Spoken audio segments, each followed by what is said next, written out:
बहुत ऊंची बात है। भगवन किम न विदितम तपो ज्ञान समाधि भी योगिनाम ध्वस्त पापानाम बहिरंत शरीरसु। जिन योगियों के तप ज्ञान धारणा ध्यान समाधि के द्वारा सब पाप नष्ट हो गए हैं, उन योगियों की दृष्टि में प्राणियों के गुप्त या प्रकट कौन से ऐसे तथ्य हैं जो अविदित हो। इसका मतलब अंतर्यामित्व भाव का स्फुरन होता है। इसके साधन बताए हैं।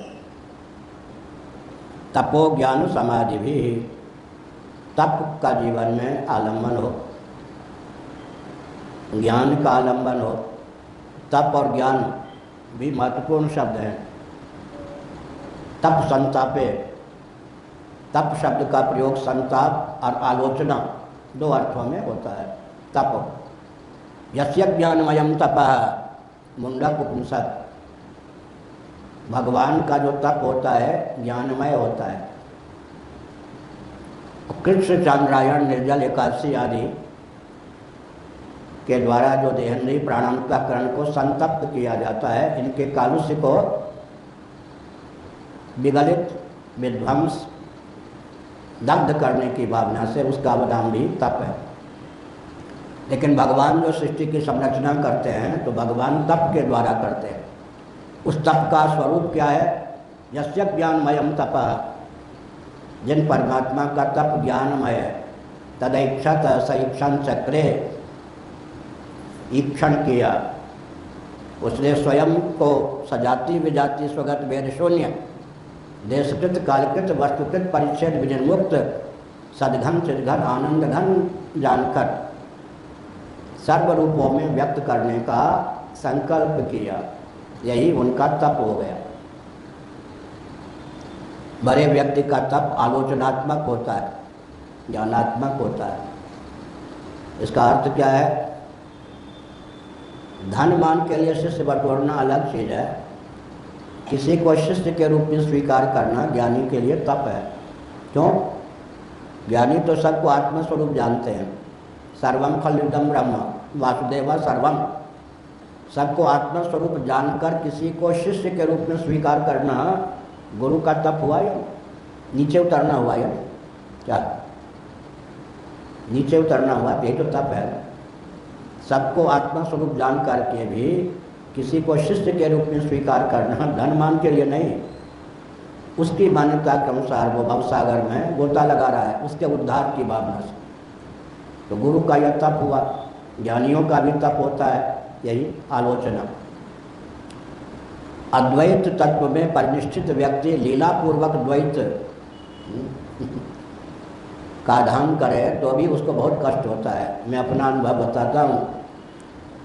मुझे तो बहुत छोटी आयु में पता लग गया था कि सन्यासी होने के लिए ही जन्म हुआ है प्रवृत्ति मार्ग में जाना ही नहीं है। लेकिन घर के व्यक्ति मित्र आदि इस तथ्य को समझ न लें, रोड़ा नटकावें, इसलिए ऊपर से ही, झूठ तो नहीं,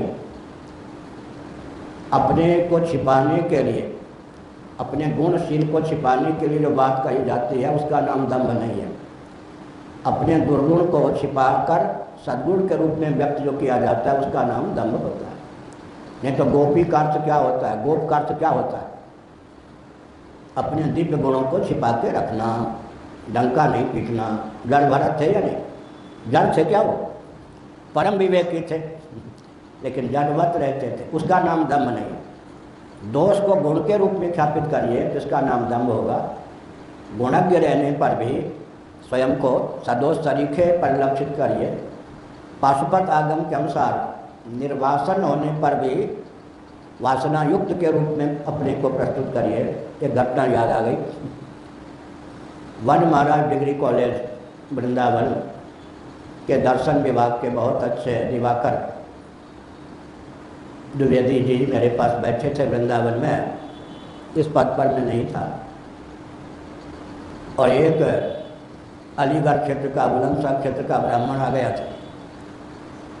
ठाकुर भाई मुख दिखता भी नहीं अब। उसने कहा था मैं दीक्षा लेने के लिए आया हूँ। मैंने हाँ या ना कुछ नहीं कहा।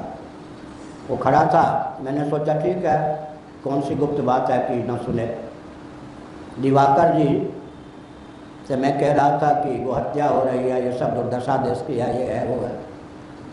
अब वो था बहिर्मुख, सुन रहा जो था ब्राह्मण, उसने कहा गुरु जी, जड़ भरत जो पहले राजा भरत थे, राजा भरत के एक मृग के बच्चे में प्रीति हो गई तो दुर्गति हुई, मृग बनना पड़ा।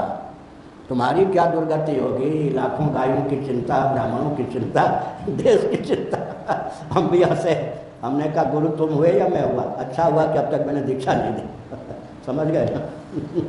उसने कहा कि एक मृग के बच्चे में आसक्ति हो जाने के कारण राजा श्री भरत को मृग भरत बनना पड़ा, लेकिन तुम्हारी तो करोड़ों ब्राह्मणों में, गाय में, राष्ट्र में, सब जगह ममता फैली हुई है, तुम्हारी क्या दुर्गति होगी? हमने कहा जिसकी दुर्गति सुनिश्चित है उसको गुरु बनाने से लाभ क्या है भागो।